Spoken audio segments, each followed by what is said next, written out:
This topic is human rights. If you look at the syllabus on Moodle, you will see an outline, who has rights, which summarizes the main points of this lecture, plus, I hope, a reading, who has rights. This is from the new edition of the textbook Global Politics, which I may be using for International Relations 101 later this year. This textbook has not yet been published. Actually, it is in the process of being published. It will be available in August. So I do not have the rights to upload all the chapters to Moodle, but I do have the right to upload this chapter because I wrote it. That's why it's on Moodle. So please read the reading. After the lecture, we'll have a chance perhaps to look at discussion either on Thursday or on Monday. Okay, let us start with the topic of rights. Who has rights? Now, when I was initially asked to contribute a chapter to the textbook on rights, the question which I was asked was, how can we protect human rights? However, during the course of my contribution, it occurred to me that this was based on an assumption that we have a common understanding of what constitutes human rights, of what human rights are. Then, a further assumption, which became clear during the course of writing the chapter, was the editors of the book seemed to have an assumption about who exercised those rights, who has rights. So the chapter ended up being called Who Has Rights? But it focuses very much on human rights, and it is linked to our previous discussion, particularly on values. Okay, the key terms. The first key terms is rights. What are rights? If you don't know what rights are, you don't have them. They will be taken away from you. What are rights?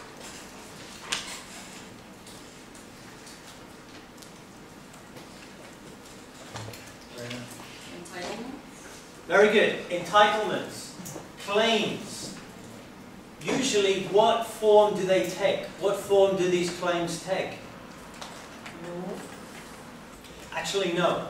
If you go back to the social contract theory, particularly of John Locke, he believed that these rights were included within law.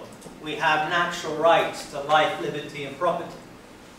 These are enshrined in the law. Therefore, we don't need a special category of rights.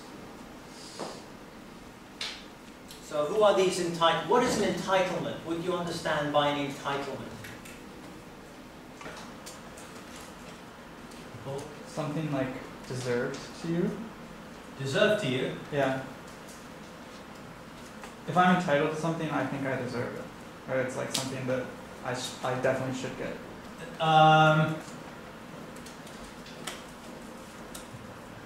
Not really in this sense.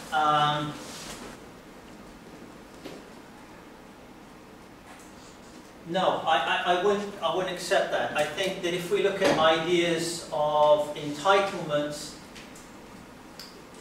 it's separate from whether the individual or the group believes that they are deserving of something. An entitlement exists irrespective of the subjective view of the agents involved in this sense. So what's another word of saying entitlement? That's good though. Entitlements, ideas of deserving. What's another way of understanding entitlement? Guarantee. Guarantee to access benefits. Yeah, guarantee is closer, but I think it can be more generic than guarantee. Guarantee is, it's almost like a small print when we talk of guarantees. It's a thing you don't read. It's different from what an entitlement is. An entitlement in this sense may not even be written down. But within the theory, within political theory, rights did emerge as a form of guarantee. As a guarantee against something which we'll look at later. Yeah. Something you're allowed to have? Again, I'm not sure it's allowed by whom. Laws of nature. No, in this sense it's not, that's too much like deserving in this sense, but the other way around. Allowed means that there is an authority which grants you these entitlements. In actual fact, we'll see that this is also part of the history of rights. But this presupposes a particular perspective, that rights are given, rights are not. This is the key term. So have rights as something which you deserve, rights as a guarantee, rights which are given to you. What's a generic term which can link all these? What is our understanding of entitlements? Yep. A privilege? No, absolutely not. Not a privilege. If we look at the discourse of rights, rights is not articulated as a privilege. A right is an entitlement. We are entitled to this. Irrespective of whether we deserve it or not, we are entitled to this. It's not our privilege.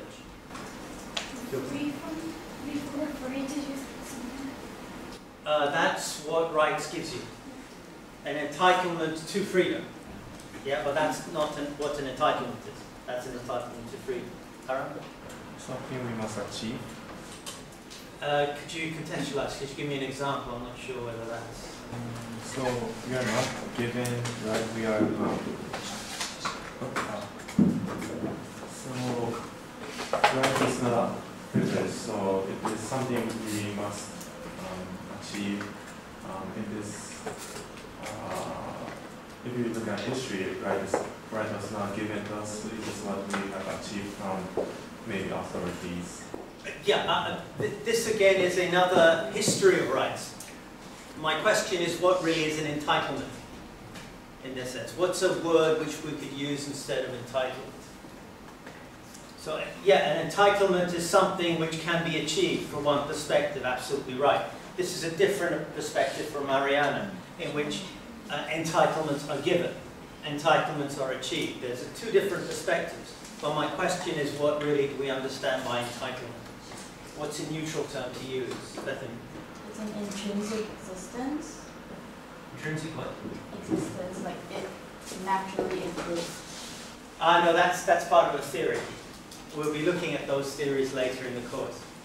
Good point, though. My simple question is, what is an entitlement? You're all entitled to answer this question. Raina? Opportunity.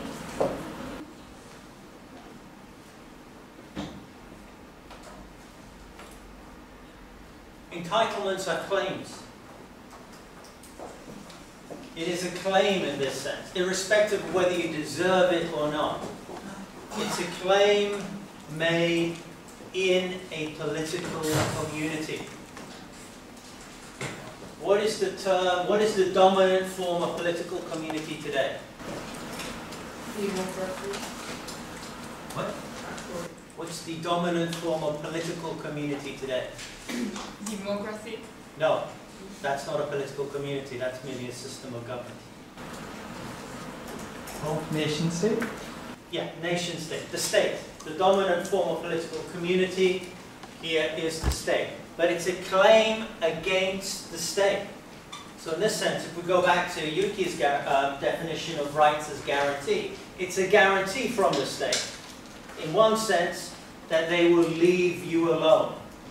Or it's a guarantee from the state that they will do something positively for you, irrespective of whether you're deserving of it or not. But it is a claim.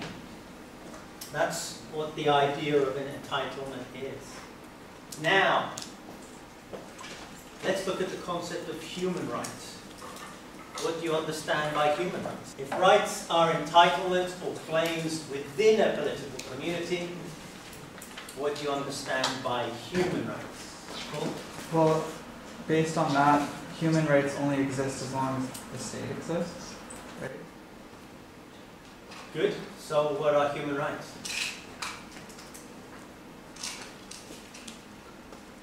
You don't know what human rights are? You've all signed the Declaration.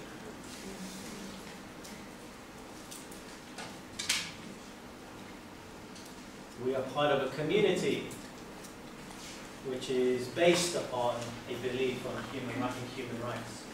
What are human rights? What are the characteristic features of this community? What are human rights? That's an easier question. You all know it, you signed it. What do you understand by human rights? Universal. That's a property of those rights. Yeah? So, universal, continue. Universal what? So, regardless of which state you are in, you're entitled to them? I think that's quite good, yeah. Human rights are universal entitlements. Claims which transcend state borders, go beyond state borders. Now this is very significant because what is the governing principle of international politics? What is the main ordering principle, governing principle of international politics? What is it based on? Yeah, what about the state? Good morning. What about the state? So each state can govern as they like, so Well, you who can do that then. Sovereign state. Sovereign state, very good. State sovereignty. So please explain what state sovereignty means. Well, the camera is there. Well, the state can use its power within the territory and it's also... What sort of power? Huh? What sort of power? What sort of power? Exactly. What sort of power can the state use? What is the full definition? It's a monopoly Of legitimate use. legitimate use of force within a given territory. That's an internal definition or understanding of sovereignty, which we get from Weber. How does that operate internationally? What's the external dimension of sovereignty? It's defined by other states. Not so much defined, but good. It's, what's the key word? Defined is a bit too specific. Is it recognized? Very good. It's recognized by the states. So state sovereignty is based on the recognition of a state's right to monopolize the legitimate use of force within a given territory. Now, if we look at our first definition of rights, we find rights defined as an entitlement or claim within a particular political community, the state. It is the state which recognizes us as citizens. So some of us in this room are Japanese citizens.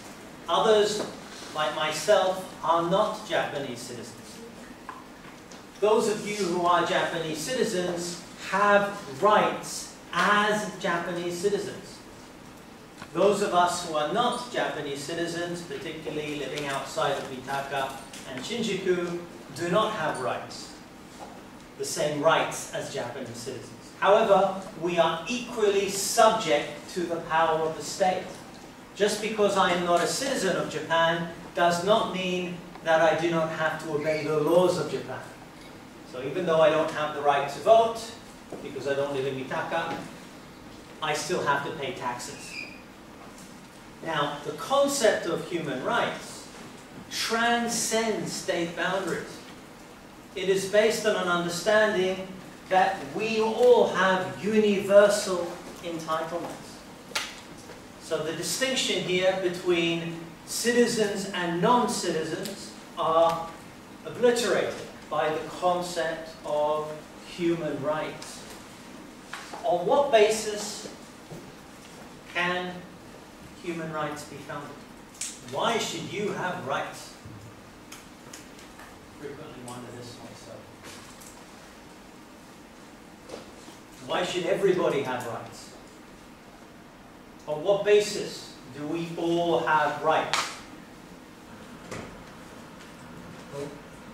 I mean, I don't see how we do. I mean, as in, like, if the definition of rights is entitlement or claim in a political community, how in the world would there be universal entitlements? Because there's no universal political community. I mean, Yeah, you could say the UN or something, but that's not real. This is something we're going to look at later, which is problems or contradictions within rights discourse. But my question really is, on what basis can we create a claim for universal entitlements? Ariana? On the basis that they're universal values. Good. And who do these values apply to? Humans. It's humanity, which is the recognition of our common humanity, which is the basis of human rights.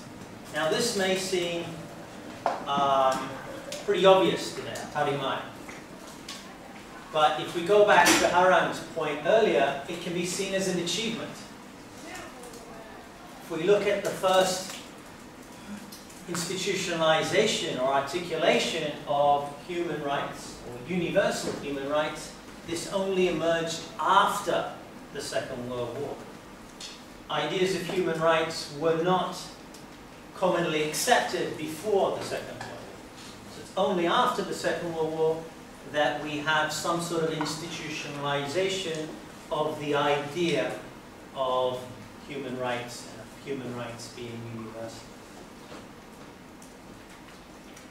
Now, if we look at the history of rights, we find that the first and most systematic declaration of rights happened after the French Revolution.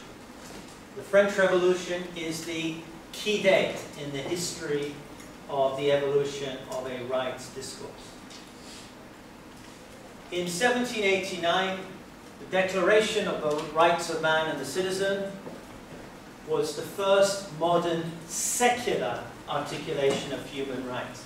Now, let's bring this back to the main theme of the course. What is this course about? What's this course about? What's the course called? Religion and global politics. Religion and global politics. So what does this have to do with religion? Human rights are universal. We are all equally entitled to human rights as a result of our common humanity. What does this have to do with religion? If we look at the Declaration of the Rights of Man and the Citizen, so there's a tension there which I'll come back to. This was the first modern secular articulation of human rights. What do we understand by secular? Separated from religion. Now, 1789, what other Bill of Rights was in existence?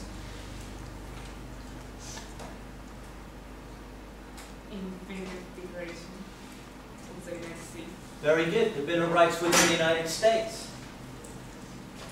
How was this articulated? On what basis did the American colonists have rights? Well, under God, yeah, explicitly. These rights are given to you by God. Within the French Declaration, the significance of the French Declaration is it is secular. These rights are given to everybody, irrespective of religion, with no reference to a deity. However, this is the fundamental contradiction within rights discourse. We have a declaration of the rights of man and the citizen, meaning that all men in in this sense, or women as well, all individual human beings were seen to have rights. However, there was a special category of rights for citizens. In other words, and this is perhaps the most pervasive critique of human rights, rights are universal entitlements which can only be exercised within a particular political community, which is the nation state. So unlike the American Declaration of Independence in 1776, the French Declaration grounds rights in human nature rather than divine authority. In this sense, it's formed the template for universal human rights, or human rights as universal entitlements.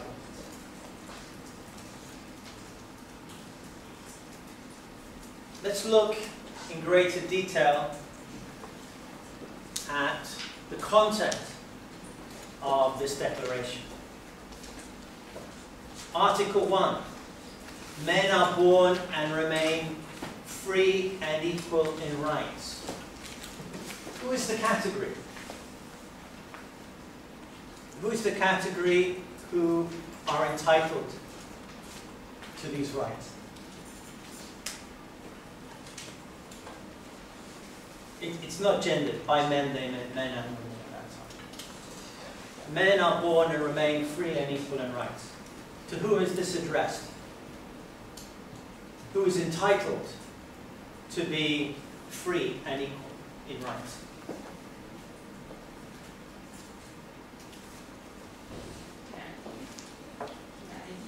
Humanity as a whole, all of us. Now let's look at Article 3.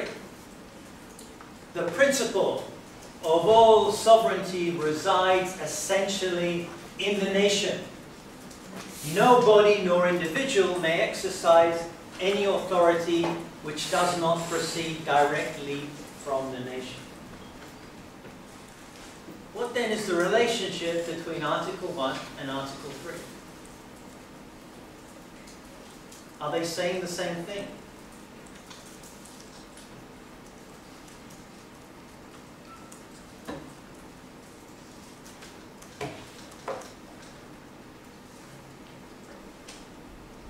So if we look at Article 3, who is sovereign?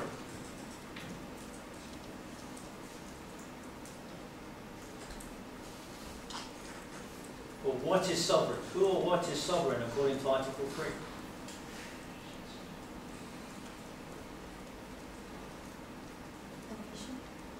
The nation, in this sense, the nation state.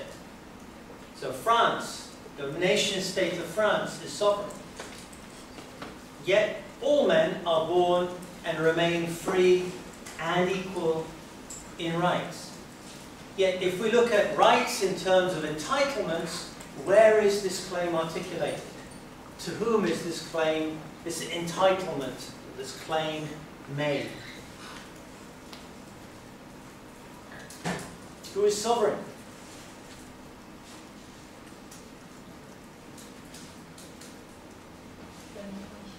Yeah, the nation.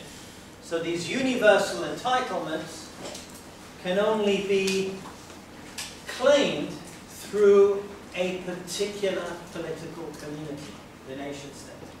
And it's arguably within these two articles that the main contradiction of rights discourse is first revealed.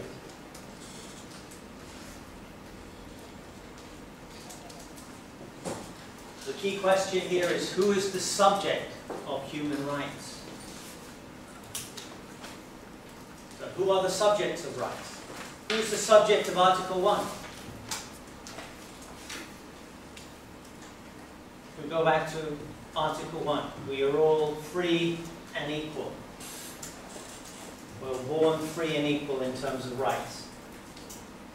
Men are born and remain free and equal in rights. Who's the subject? Yep.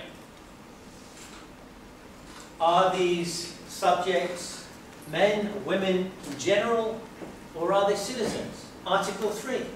It's the nation state which is sovereign. So if we look at the critique of the concept of rights within the 19th century, it basically played with this contradiction. For Edmund Burke, the only real rights were those of citizens, not man in general. How could you have rights which were exercised by man in general when they were only experienced or claimed within the confines of a particular political community? Joseph de Maistre went even further. He argued, I have met Italians, Russians, Spaniards, Englishmen, Frenchmen, but I don't know man in general. Who is this abstract category of man in general? On what basis is this category of man in general deserving of rights? Jeremy Bentham, the great consequentialist utilitarian philosopher, argued that rights were nonsense upon stilts. By nonsense upon stilts, he meant it was utter and complete rubbish. How could we have rights? Bentham's main idea, his main philosophy, can be summarized in the concept of the greatest happiness for the greatest number. So for Bentham, the rights of man in general, particularly the rights of minorities, got in the way of the greatest happiness for the greatest number. And then finally, and I think this comes closest to a critique, a contemporary critique of rights, we have the critique of rights by Karl Marx. Marx argued that the subject of right was an egoistic man, man separated from other men and community. So man in general was an egoistic man, a man which was separated from other men and community. What do you understand by this? This has more contemporary resonance on about it.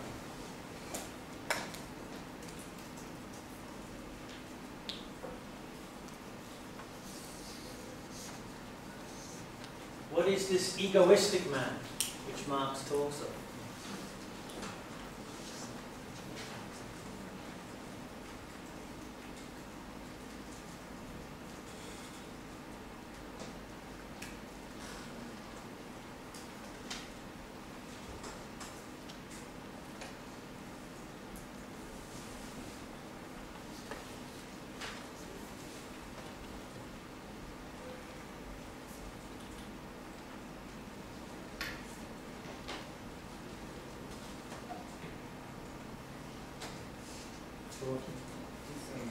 Individual separated from the history or cultural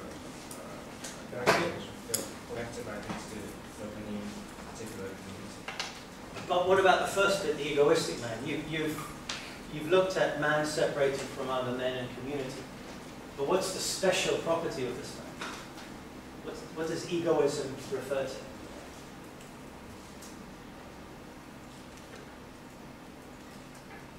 How would defenders of rights rephrase egoism?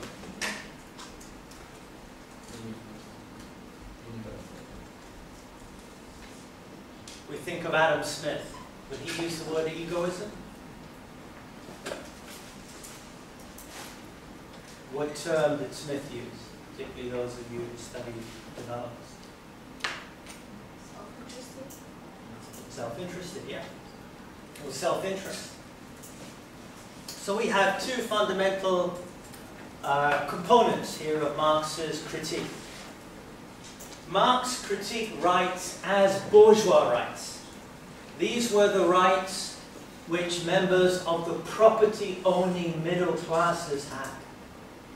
So Marx's critique is man in general does not exist. Man in general does not exist because man is embedded within a particular history, within a particular community, and this history and community is defined by class relations, by your relationship with the means of production. So in this sense, man in general, this was Tomoki's answer, is alienated from other men. It's the right of an individual, not man. Marx's main insight was that man was a social animal. Man exists within communities, within social relations. What human rights does is it isolates the individual from these social relations. And it gives man the property of being self-interested. The individual is seen as self-interested. So this comes back to our question of who are the subjects of rights. What sort of humans are the subjects of rights, if we look at Marx's critique?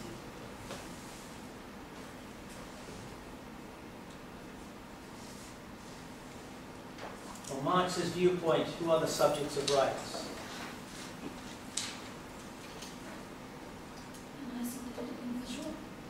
Very good, yeah. Isolated would be a bit much here, but very good. An individual, self-interested individuals. Now, here's the key question. If we look at the theory of human rights, why should we have rights? Upon what basis was universal entitlements to rights founded?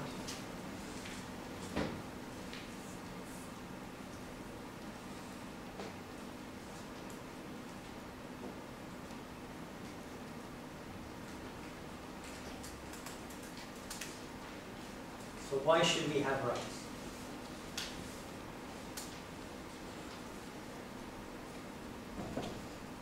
Because we're equal. Are we? Well, What is equal? That's actually a better way of putting the question. What do we have in common? What makes us equal? Yes, our common humanity makes us equal. But what is the property of humans in general? Why not talk about, I mean, this is part of the problem which we'll look at later. Why not talk in terms of animal rights? What separates humans from other animals? Evil. In this sense, it's rationality. The Cartesian subject. Je pense que je sois. I think, therefore I am. And it's this property of rationality which gives rise to equal entitlements. We are all equally capable of thinking. Because we are equally capable of thinking, we're equally capable of pursuing our own self-interest. In order to do so, we need to be entitled to pursue our own self-interest. We need to be able to pursue this interest within certain guarantees which are made by our political community.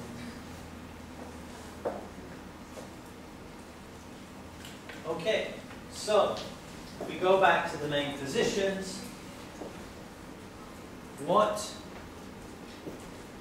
position would human rights or universality of human rights be based upon?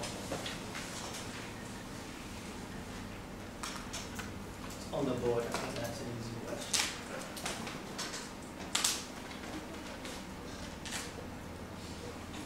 What's the cosmopolitan argument in favor of human rights? This should be easy.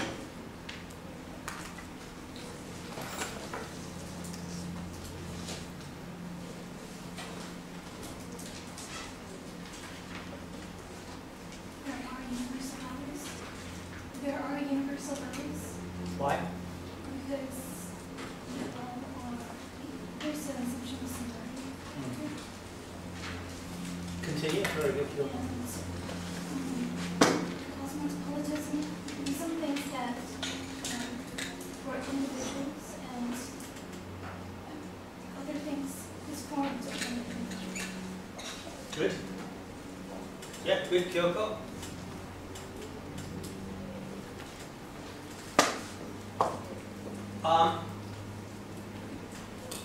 The previous slide looked at Marx. Marx is also a cosmopolitan. The argument for human rights, for universal entitlements, comes from a particular form of cosmopolitanism. A form of cosmopolitanism which today is termed liberal cosmopolitanism.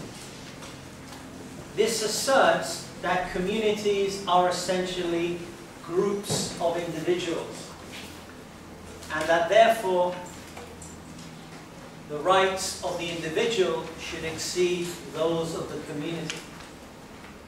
This is based on an assumption that the individual is a self-determining subject. By self-determining subject, we mean the individual is actually sovereign. The individual, because of his or her inherent rationality, is capable of pursuing their own self-interest and is capable of making decisions for themselves. So the individual in this sense is a sovereign actor. Therefore, rights should protect individuals, not communities as a whole. The assumption within liberal cosmopolitanism is that the values of individuals are the same. They are grounded in our common humanity. We all want freedom. We all equally want freedom. Therefore, we should all be entitled to be equally free. Human rights, therefore, are seen as universal.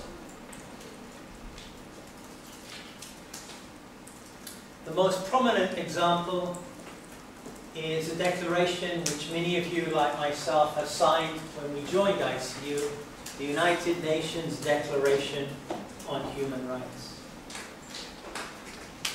Now, what was the backdrop to this declaration? This declaration was written in 1948.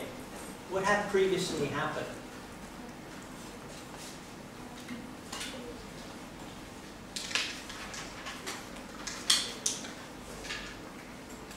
What had happened between 1939 to 1945? World War II. And what had happened within the Second World War? Was it a limited war like previous wars? What was the significance of the Second World War?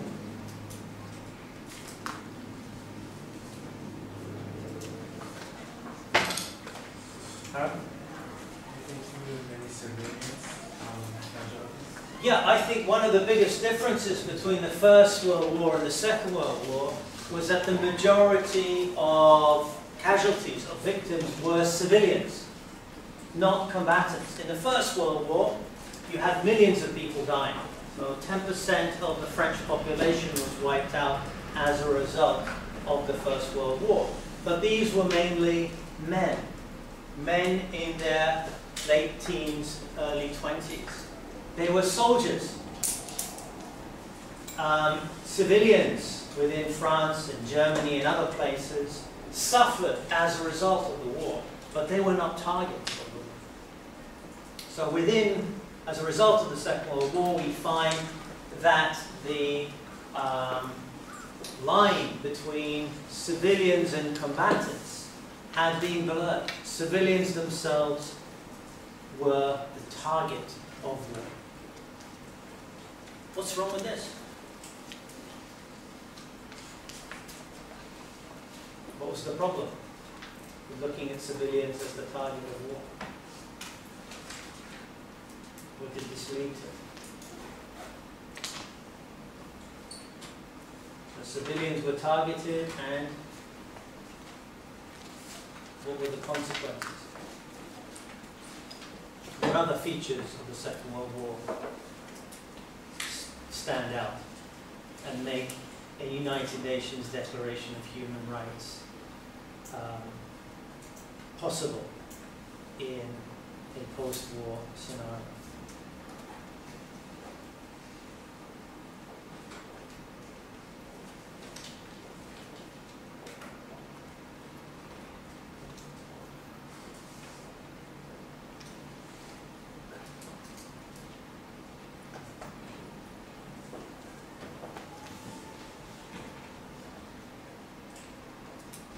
Anyone?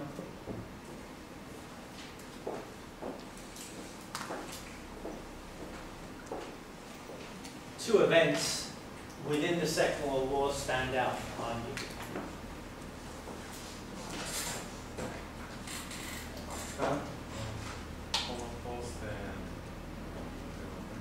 Very good. Holocaust and nuclear weapons. What was distinctive about the Holocaust?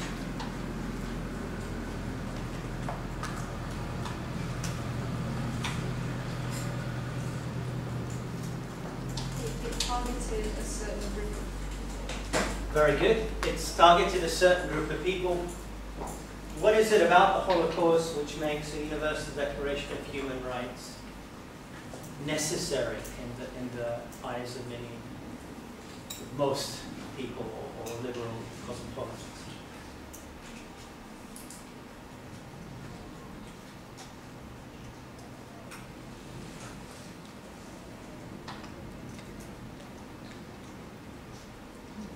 Which people were targeted? Minority. Yeah, minorities. Minorities were targeted and towards the end of the war put into concentration camps and executed. Not just Jews, but Roma and other minorities. Now, was this illegal?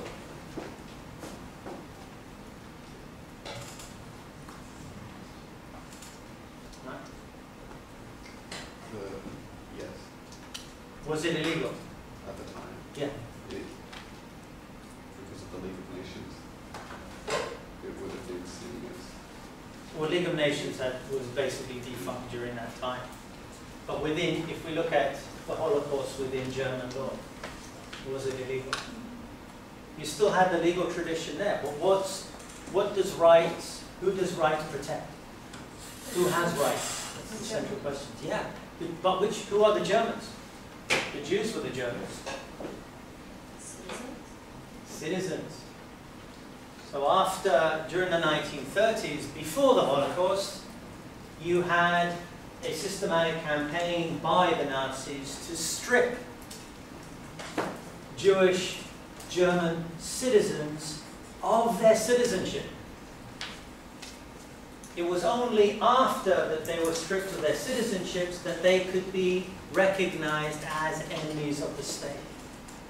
And only as enemies of the state could they be kept in concentration camps. Concentration camps, until the latter stages of the war, were not explicitly designed to kill. They were explicitly designed to separate minorities from citizens. So in this sense, what the Second World War showed were the limitations of looking at rights only within the context of a political community. Minorities, in this sense, could be subject to arbitrary arrest, torture, and even murder, because rights only protect citizens.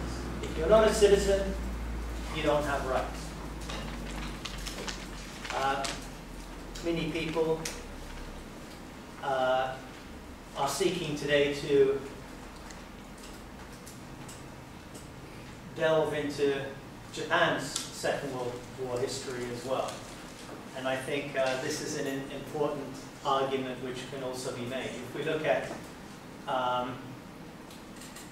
sort of Hashimoto's comments about comfort women, it's obvious from his remarks that he is approaching it from a particular perspective. From his perspective, the only people really who matter would be the Japanese soldiers. So in this sense, treating women from the rest of East Asia as comfort women is a way of, for him, perfectly natural way of prioritizing the needs of the right holders, who would be Japanese citizens, Japanese male citizens. So in this sense, if we look again at the comfort women issue, the comfort women are not protected, or were not protected, by Japanese law. They were seen as enemy combatants. As enemy combatants, they did not have rights. So part of the impulse towards a United Nations Universal Declaration of Human Rights was to create a category of humanity. And this is one of the key points I'd like to make in the course. The idea of, or at least in the lecture, the idea of humanity was not self-evident in 1948. It needed to be created. Today, the category of humanity is self-evident for many of us. We accept notions of equal rights, of people's entitlements to equal freedom. This was not the case in the 1930s and the 1940s. Most of the combatants during the Second World War had traditions of rights. If we look at the Nazi regime within Germany, it was seen as a continuation of the Weimar Republic. Legally, the Weimar Republic had not been dissolved. You still had laws which protected the rights of German citizens. The Nazi innovation, in this sense, was to take away citizenship rights from some minority groups, and that enabled them to treat them differently. But you could argue that national rights mechanisms could not prevent a Holocaust from happening. So if we look at the United Nations Universal Declaration on Human Rights, it is the first systematic attempt to extend rights discourse or the concept of rights beyond the nation state. It was unanimously adopted by the General Assembly in December 1948. However, there were two rejections. The Soviet Union abstained, but later accepted the establishment of human rights mechanisms. Does anyone know which two states objected?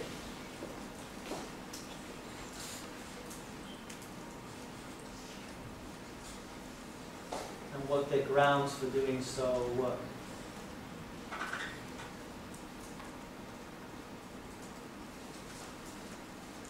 Well, one of them was South Africa. South Africa, at that time, the late 1940s,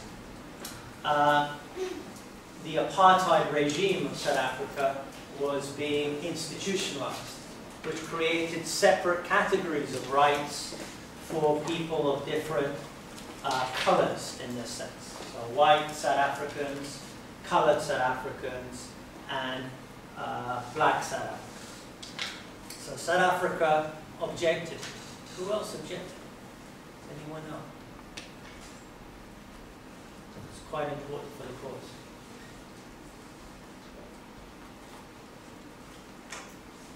Where is Osama bin Laden from?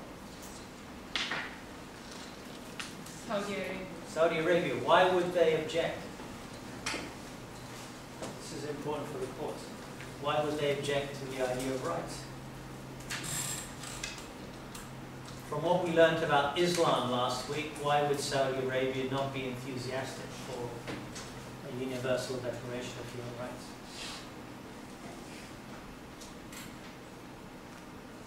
What's the central principle of Islam?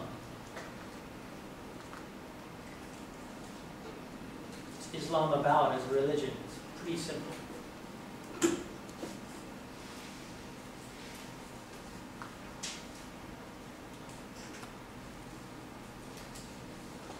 What did we learn last week? What's the Shabbat? What does it affirm?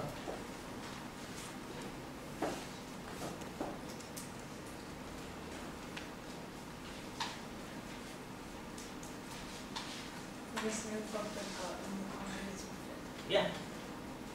So where do rights come from in this sense? Who gives you rights?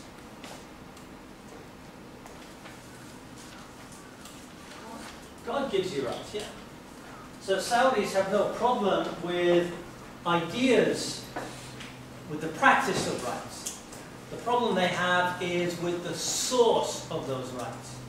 And this is a tension which we'll look at later in the lecture when we look at the religious sources of rights.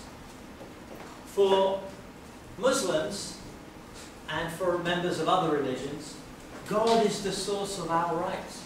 It is not up to human beings to give rights to themselves. God has already given us rights.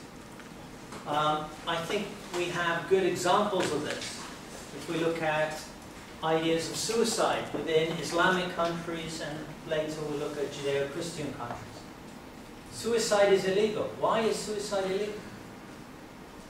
I think suicide is also illegal in Japan. Is that true or not? Maybe not. This again illustrates the point I'm trying to make. Why in the West and in the Islamic world is suicide illegal? This is part of the problem when we looked at 9/11. Because our life is given by God. Very good. So we don't have a right to eliminate our life.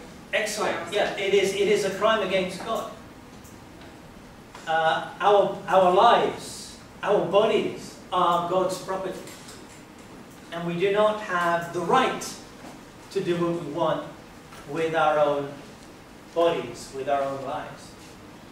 This is part of the objections to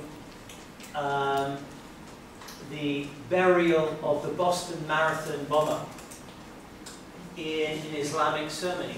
The Muslim community within Boston basically shunned him and said he does not deserve to be buried within an Islamic mosque, in this sense. He does not deserve Islamic burial rights because he took his own life. He took his own life and he took the lives of others.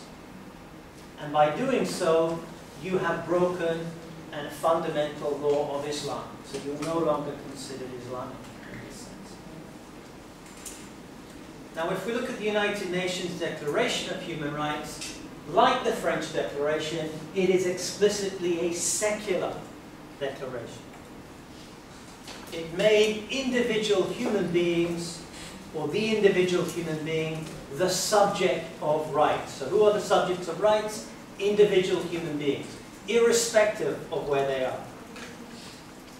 Okay, before we go to Article 1, let's look at the world in 1948. So the world had emerged from war. You had the beginnings of the Cold War between the United States and its allies and the Soviet Union and its allies.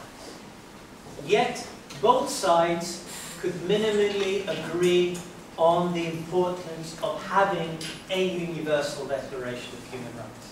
The Soviet Union abstained because of the content. They did not object to the principle of rights itself. This goes against Marx's arguments, if we looked at that earlier. Now, if we look at the world, if we look at the majority of humanity, where did they live in 1948?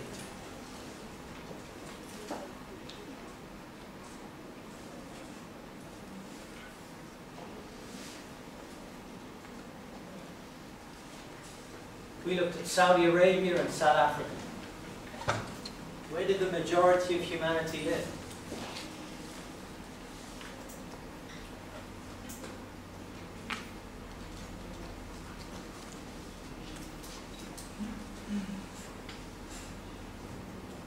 Did they have their own states? Were they members of the United Nations in 1948? Where did 2 to 3 billion people live? Asia.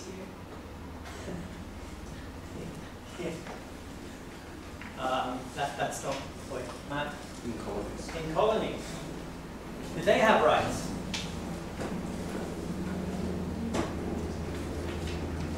Did people in colonies have rights? Generally. Did everybody have rights? Anybody?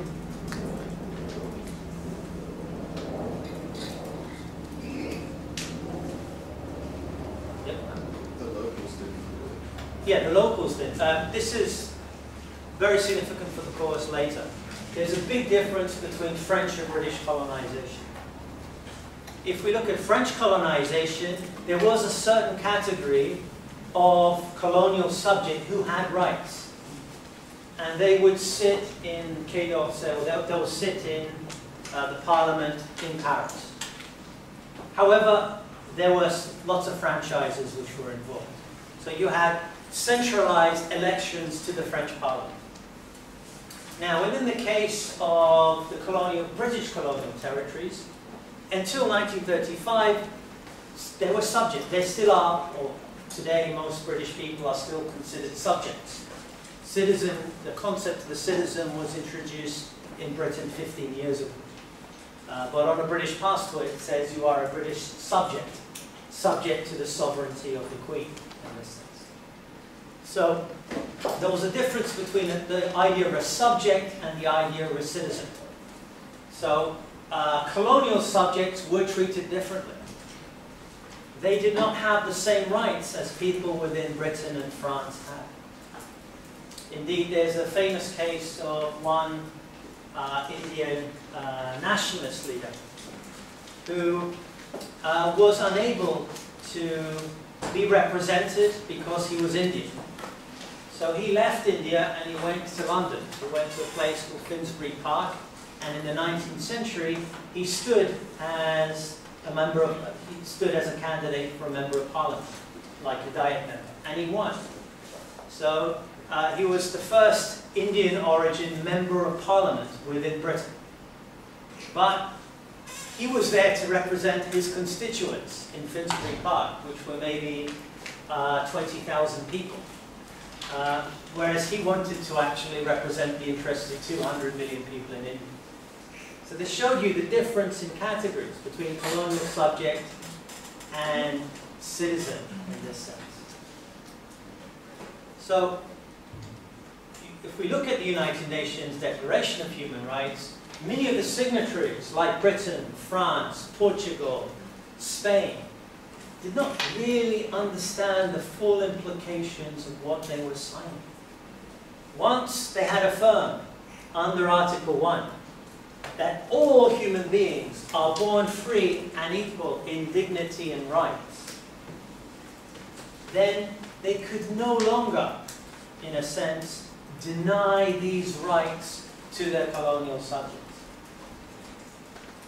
And interestingly, 1 year before this had happened, India had got its independence. But still, the majority of humanity, people within Africa and other places, were denied their rights because they were colonial subjects. Now, returning back to Article 1, what is the basis of these rights? All human beings are born free and equal in rights and in dignity and rights. Why? The answer is written there.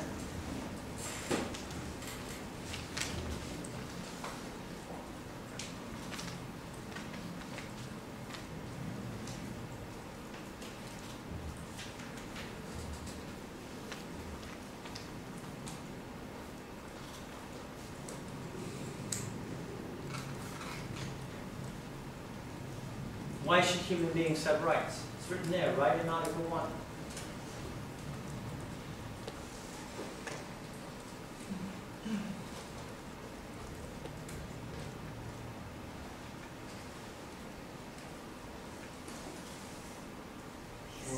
Because they're rational. Because it's based on reason. All human beings are born free and equal in dignity and rights because we are endowed with reason and conscience.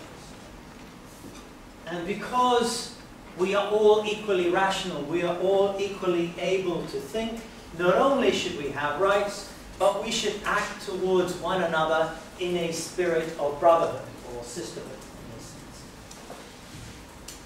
So the UN Declaration of Human Rights is explicitly a secular articulation of human rights.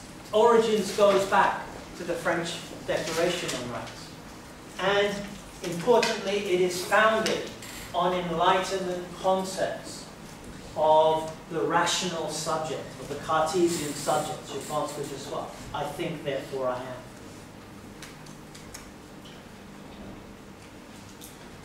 If we look at the United Nations Declaration of Human Rights, we find that both civil and political rights and social and cultural rights are seen as universal. So there are whole different categories of rights which apply equally. And this is part of the problem when we come to international relations. What do you understand by civil and political rights? These are seen as first-generation rights. All of you have them here at ICU.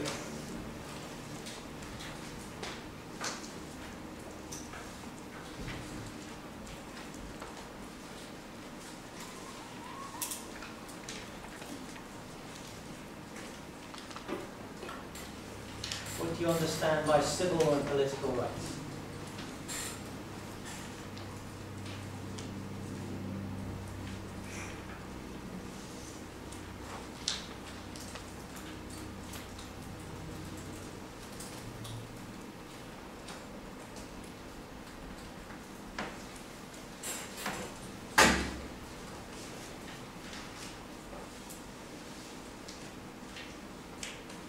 You know? Is it something about democracy? The thing about democracy is most things are something about democracy. Luckily, this course is not about democracy. Okay. But if you could give me a specific example. So like everyone has the right to vote or Okay, good. The right to vote. The right to vote for what, though? for politics. What do you do when you vote? I don't vote.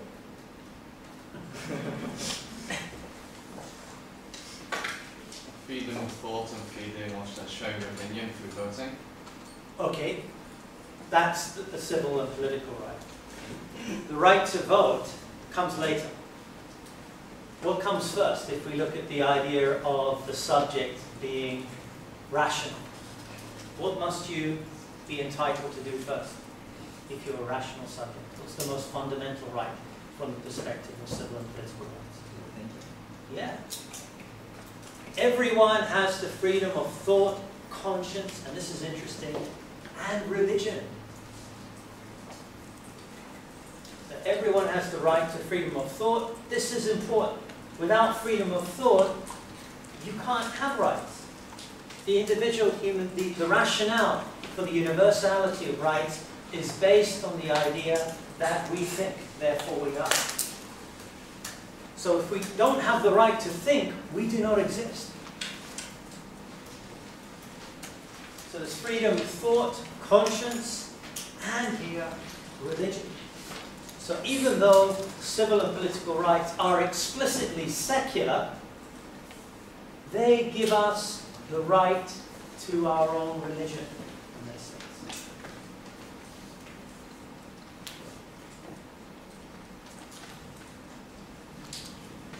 Related to this, Article 19 of the United Nations Universal Declaration of Human Rights, everyone has the right to freedom of opinion and expression. So, firstly, you have the right to freedom of thought and conscience and religion. Then, on the basis of this freedom of thought and conscience, you have the freedom to articulate your thoughts, to express your conscience within the political system. And only then do we get the right to freedom of peaceful assembly and association, and finally, the right to vote, which the majority of people in 1948 did not have. It was an absolute minority of humanity who actually had the right to vote. But the right of freedom of peaceful assembly and association means you have the right to meet up with others, to gather with others who have the same views as you, who have the same ideas as you. How do you know that they have the same ideas as you? Because they are allowed to express these ideas openly and publicly. And because they can express these ideas openly and publicly, you find out about them, and you get to meet them. And you can assembly, meaning you can meet with them, and associate with them, and form political parties, and eventually these political parties can contest elections.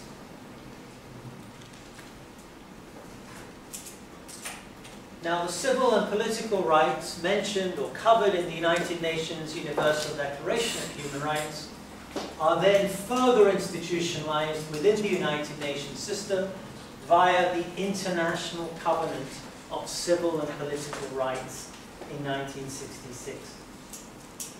This conception of rights is favored by liberal cosmopolitans. For liberal cosmopolitans, these are fundamental human rights. The right to freedom of thought, conscience and religion, the right to freedom of opinion and expression, and the right to freedom of peaceful assembly and association. These are fundamental human rights, which cannot be taken away by the state or by other forms of political authority. Now,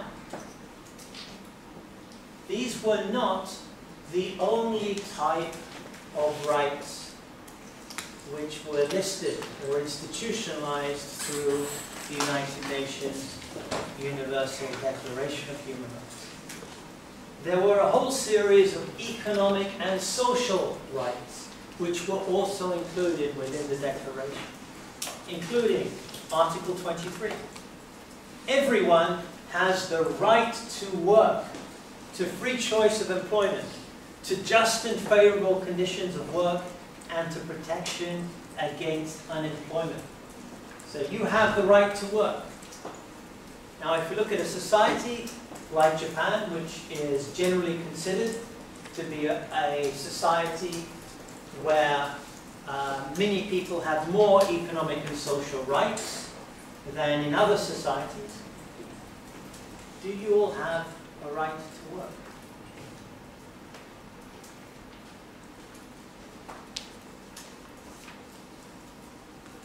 Do you have a right to work?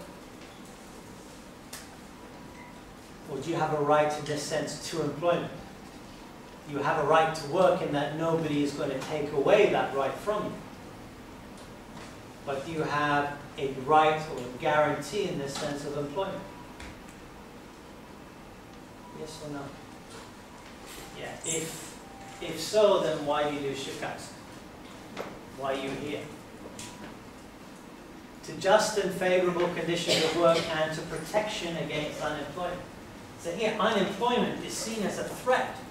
Unemployment is seen as a violation of your rights.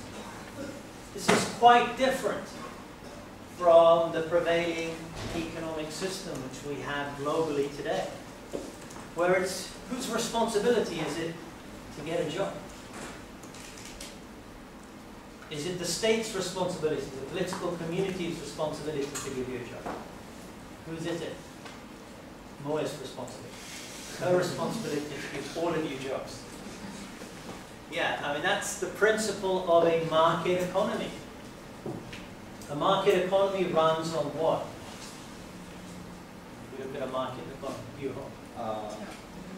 Runs on present or individuals. Let me rephrase the question to make it easier for you. Oh, thank you. How would Marxists call a market economy? Capitalism. So what is capitalism? Very good. Production for profit. So a market economy is based on production for profit. So if you have production for profit, there can be no right to work. There can be no protection against unemployment. Gets better. Everyone, without any discrimination, has the right to equal pay for equal work. Now, within Japan as a whole, wealth differentiation is not as pronounced as in other societies. There isn't as great inequality within Japan as there are in other societies. But the right to equal pay for equal work. You will have the right to equal pay for equal work.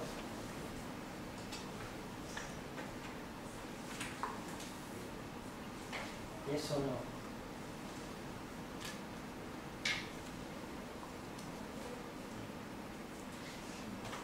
Yeah, again, you don't have the right to equal pay for equal work. People get paid different amounts for doing the same job according to their status, according to where they are. The job itself is the same, but the amount differs according to the seniority or the professional qualifications of the person who is performing that job. And then finally, this is the best of the lot. It does, I don't mention it. Another right is the right to education, the right to a free and equal education. Do you all have a free and equal education? Is your education here at ICU free? No, but ironically, we here teach you about universal human rights. So if you pay to come to ICU, then we will let you know that you actually have, under economic and social rights, under the United Nations Declaration of Human Rights, we will let you know that you actually are entitled to a free and fair education, but only if you pay enough to actually come and get accepted. Now, these economic and social rights were institutionalized in the International Covenant on Economic, Social and Cultural Rights in 1966, and are favored by socialist cosmopolitans. These were championed by the Soviet Union, later by China, and also by Scandinavian states. Now, having introduced you to both civil and political rights and economic and social rights, what would your impression be?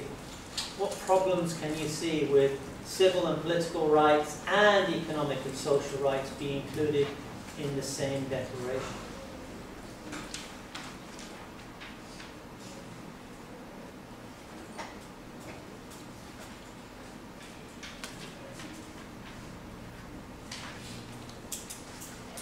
What are the problems here with the United Nations Universal Declaration of Human Rights? If we look at its content. Civil and political rights expresses how we're different, whereas this states how we're the same and how we should be treated the same. I'm not sure. Everybody has the right to freedom of thought, conscience and religion. Everybody has the right to freedom of opinion and expression.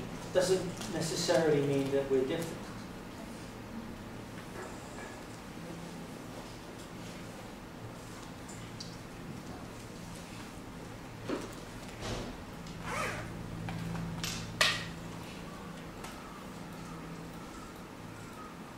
So what problems can you see with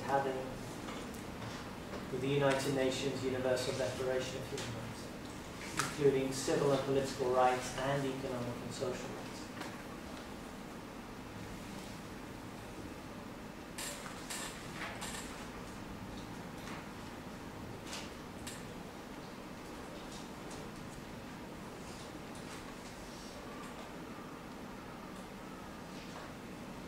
No problems?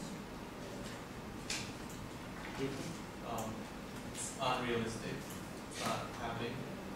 Yeah, if you look at the world in 1948, which society, perhaps Sweden in the 1960s or 70s, but which society in the world actually implemented both civil and political rights and economic and social rights?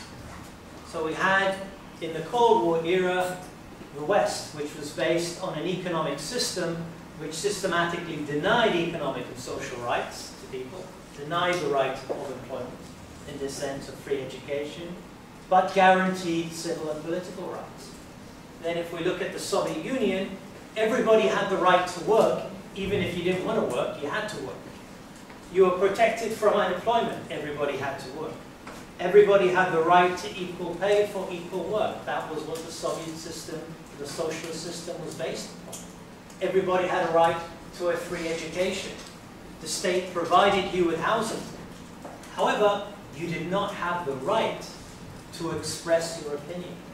You did not have the right to object to the state. You did not have the right to peaceful assembly. And for those in the colonies, in 1948, those in Africa in particular, and other parts of some parts of Southeast Asia, they had no rights, no civil political rights, and no economic and social rights. So throughout the Cold War era, we found that human rights themselves were implemented selectively. The concept of rights itself was sufficiently ambiguous, sufficiently contradictory to allow different states to implement different rights. Earlier on, Yuho said something about something being related to democracy. If we look at that statement, it's because everything can be related to democracy that you have today the Democratic People's Republic of Korea. The point I'm trying to make is that every state within the world could claim that they were implementing or they were committed to the universality of human rights. The difference was that they would selectively identify which human rights they wanted to institutionalize and which human right they would ignore and not consider universal.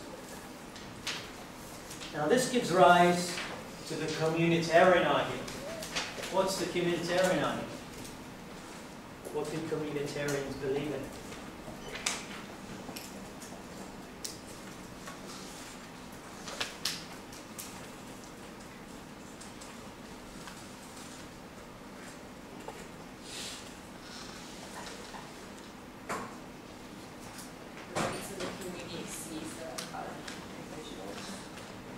So how does that apply to human rights? So the state can decide which human right to implement, and individuals to submit to. Yeah, state in this sense political community, but what's the fundamental argument which communitarians are making by looking at United Nations Universal Declaration of Human Rights? There is no universal value. Exactly, there are no universal values. What the UN Declaration of Human Rights shows is that there are different values. Some societies place great values on, or great importance on freedom of thought, freedom of conscience, freedom of expression, the right to private property. Other societies place value on the right to work, the right to equal pay, the right to a free education. So what the United Nations Universal Declaration of Human Rights ironically proves from a communitarian viewpoint is that there are no universal values. So as Reina said, the communitarian viewpoint is based on the idea that the individual finds or realizes his or her identity within a community. Individuals are social products. We are not independent actors. Our values and our thoughts reflect the thoughts and values of the society in which we are raised. The rights of the community, therefore, exceed those of the individuals. Because the values of individuals differ, because the values of communities differ. From a communitarian point of view, human rights are not universal, but based explicitly, and this is the link with last week's class, which looked at what? What was last week's class and discussion about? Clash of Civilizations. This links specifically with Samuel Huntington's argument that values, in this sense, the values of human rights are not universal, but are based on the values of a particular civilization, which Huntington termed a Western civilization. Upon what basis was this Western civilization based? What were the core values of this Western civilization for Huntington? Where are they to be found? Religion. Which religion in particular? Judeo-Christian. Yeah, in Christianity, Judeo-Christianity, not Orthodox civilization, but Judeo-Christianity, Western Christianity.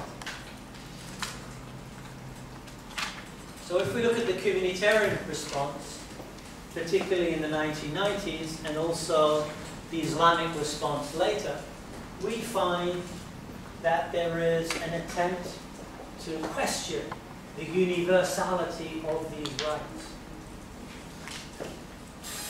Let's look at the Asian values debate. This was very important, or it surfaced in the 1993 Vienna Conference on Human Rights. And in it, it was argued by Singapore under Lee Kuan Yew and Malaysia under Mahathir Mohamad that Asians value order, community, and social harmony over individual freedom and democracy. Consequently, emphasis was placed on sovereignty, self-determination, and non-intervention as key constitutive values, which separate, in a way, Asians from people in the West. Okay.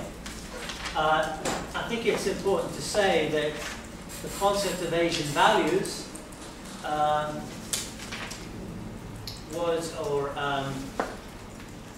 was supported by many individuals within Japan, including one of the founders of the Nihon Ishito, former Tokyo governor Ishihara. However, the Japanese government stance was always to support arguments in favor of the universality of human rights. Now, what problems can you see with Asian values? So we've identified the problems with the universality of human rights. Different cultures may have different values. What problems can you see with the discourse of Asian values, with the arguments in terms of Asian values?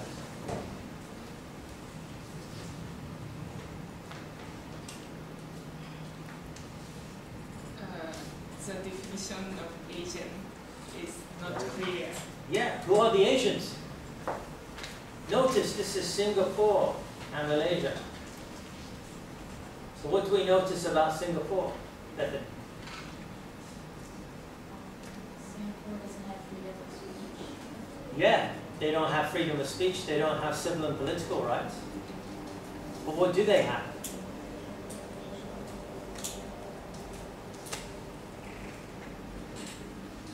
Who are the Singaporeans? Oh yeah? Malays, Tamil, the Indians, Chinese. Is that right, Bethany? So what do they have in common?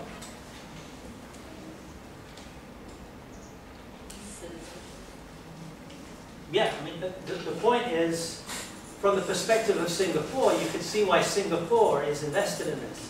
What's the population of Singapore? Is it 3 million or 6 million now? 7 How much? million. 7 million. So it's about as big as Osaka in this sense. So in this sense, Asian values, it's really important within Singapore because you have 3 different communities. Now, from Huntington's point of view, or from a communitarian point of view, there are 3 different communities with 3 different sets of values. What do they have in common? Well, they're like all Asian. They're not Western in this sense. Now, notice who were not signatories to this, or who are not supporters of the concept of Asian values. When we think of Asia, where do the majority of Asians come from?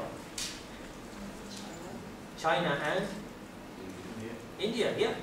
China and India both signed up to ideas of the universality of human rights, even though they did not implement them in practice. So China would place great emphasis upon social and cultural rights, or social and economic rights. India would place key emphasis on civil and political rights. But neither of those 2 societies sought to put forward a common understanding of Asian values. It was Singapore, a tiny society, and Malaysia, which sought to do so. What other problems can you see with Asian values? I think we've identified the main ones. Yeah? Malaysians are mostly Islamic. And? That's a different balance. According to Huntington, that's a different civilization. Yeah, we don't have to limit this by looking at Huntington, but yes, in that sense, how can we talk of Asian values when there are many different civilizations within Asia? I think that's the point we made beforehand. Yeah, good. Any other problems? In the case of Malaysia, most of Malaysian Muslims and Islam say Ummah is more important community than state. Yeah, good, but that was Ariana's point. Matt? It's not a democracy, it's a regime. Yeah, I think that's what Bethany made as well. The point about there being no civil and political rights. So what can this be, what can Asian values be used to legitimize? The regime. Yeah, but it can be authoritarianism, the abuse of rights in this sense. To say it's not part of our culture, therefore we won't give certain groups rights. We look at the problems. We can identify several interrelated problems. The first is essentialism. Asians don't have the same values. Even Huntington, who is perhaps one of the greatest essentializers within modern political thought, who essentializes billions of people into these categories of civilization. Even Samuel Huntington does not sign up to the idea that all Asians have the same values, that there are differences within the value systems of Asians. Secondly, categories. What is Asian? If we look at Asia, is it self-evident? Which societies, which states are part of Asia, which states are not part of Asia? Where does Asia begin and end? We don't have a map here. I should have put a map on the board. But where does Asia begin and end? I remember Dubai and Australia participate in Asian Cup of football. Yeah, this is really important. If we look at the way Australia positions itself now, Australia is an integral part of the Asia-Pacific. Here, though, we're just talking about Asian values. We look at APEC. Who else is a member of APEC? So Australia is a member of APEC. Who else is a member of APEC? The Asia-Pacific Economic Community. Who else is part of it? Chile. Yeah, Chile. Chile. And if we go further north, US. the United States, kind of anybody's borders on the Pacific. What do these societies have in common? But if we look at the idea of Asia, where does Asia begin and end? What historical experience do the majority of Asian societies have?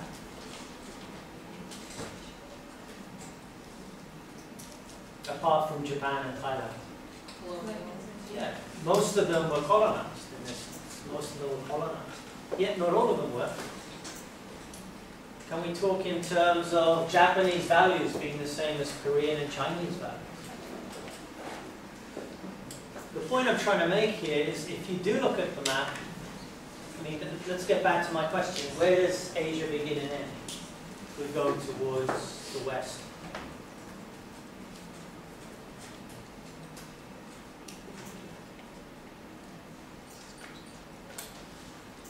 So towards the south and towards the east, it has expanded and now encompasses by the Asia-Pacific societies such as Australia.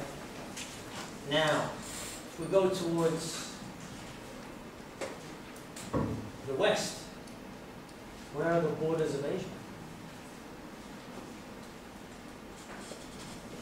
It kind of depends if it's a political map or a geographical map.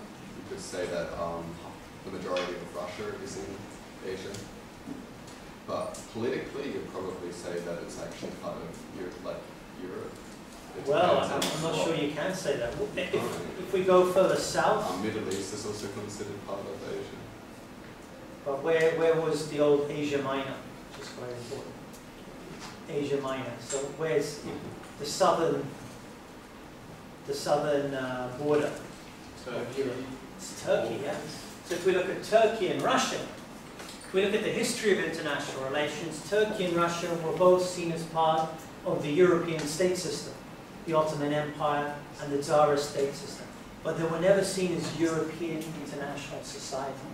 Why not? Because they weren't seen to have shared the same values as the other Europeans. So if we look at Russia, Russia is never really accepted as a European democracy. It's not part of NATO, it's not part of the EU. Turkey has applied to join the European Union, but there are many more conditions on Turkey than there are on Greece, or there are on Cyprus in a sense. So this is quite important. The point to make is Asia itself is a Western construct. It's created from the vantage point of the West. So the West can include North America. It may even include Australia and New Zealand. But it does not include Turkey. It does not include Russia. After the collapse of the Soviet Union, we found the Central Asian republics all became part of Asia. So if you look at the Asian soccer tournaments, or the Asian soccer championships, you find Uzbekistan playing, or teams from Uzbekistan as well as Saudi Arabia doing well in these championships. So the key point to make is Asia is defined from the vantage point of the West, from Europe. There is no natural border. It's not like the Americas. It's not even like Africa, in that you have some sort of natural geographical separation between Europe and Asia. Arguably, it's the Ural Mountains, but that's within Russia. So Asia itself is a political construct. Asia itself is a Western construct. Turks and Greeks may, despite their religion, have more in common than Turks and Japanese. The other problem, which we'll look at, is that what Asian values does is mistake form for content. And this is the final point I'd like to make within the lecture.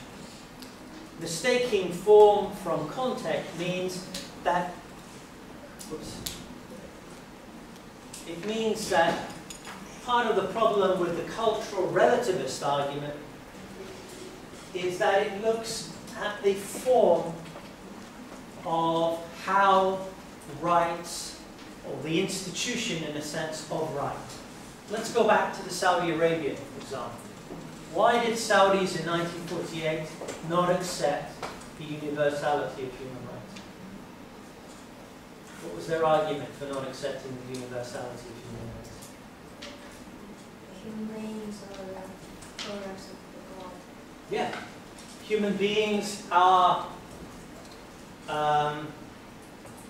products in the sense of God. We are created by God. We are equal in our submission to God, to our submission to Allah. Does that mean that Saudis don't believe in equality? The fundamental principle of rights is we are all equally free. So do Saudis believe, or do Muslims believe, that we are not equal? No. In this sense, no, we are equal. There is an idea of equality.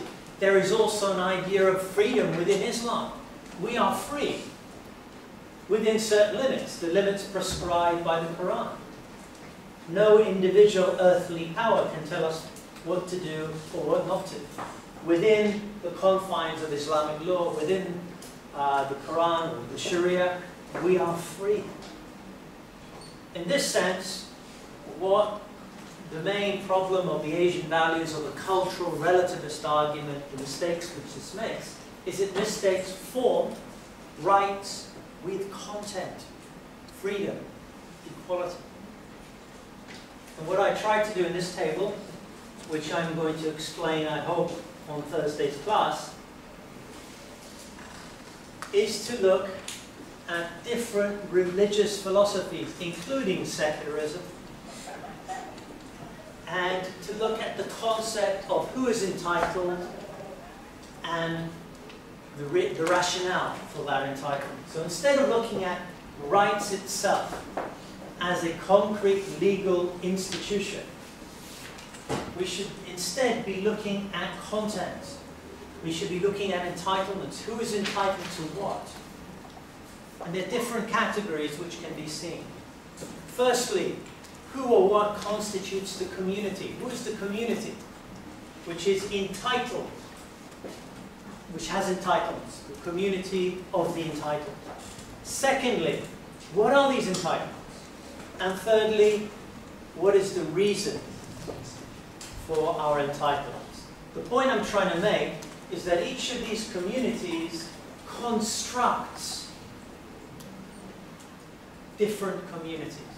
Each of these communities, each of the concrete understandings of rights construct different communities. So if we look at the dominant understanding of human rights today, this is based on secularism. Secularism in this sense would be a belief that religion does not matter. There should be a separation between religion and politics. The community which it brings into existence, interpolates, articulates, expresses, is a community of humanity. So the argument I tried to make with the United Nations Universal Declaration of Human Rights was that in 1948 it was not clear who humanity constituted, who was human. We first have the United Nations Universal Declaration of Human Rights, and this brings into being a community of humanity, a community which was not in existence prior to that declaration. Who is entitled to these rights? Everyone.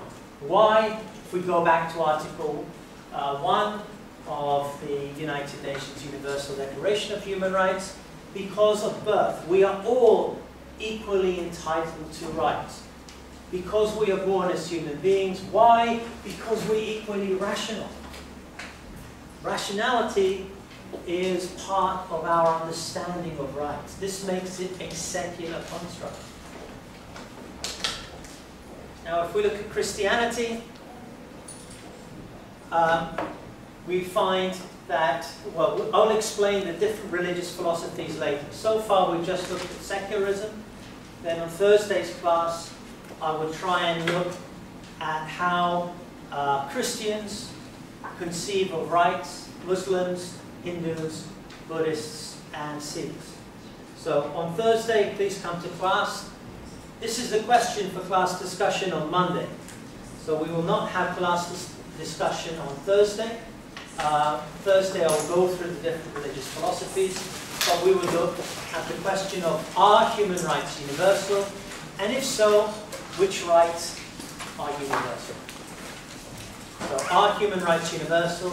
If so, which rights are universal? If you say human rights are not universal, you have to come up with reasons why our human rights are universal.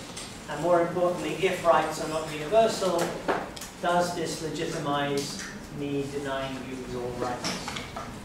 Taking away your freedom. Okay, see you on Thursday.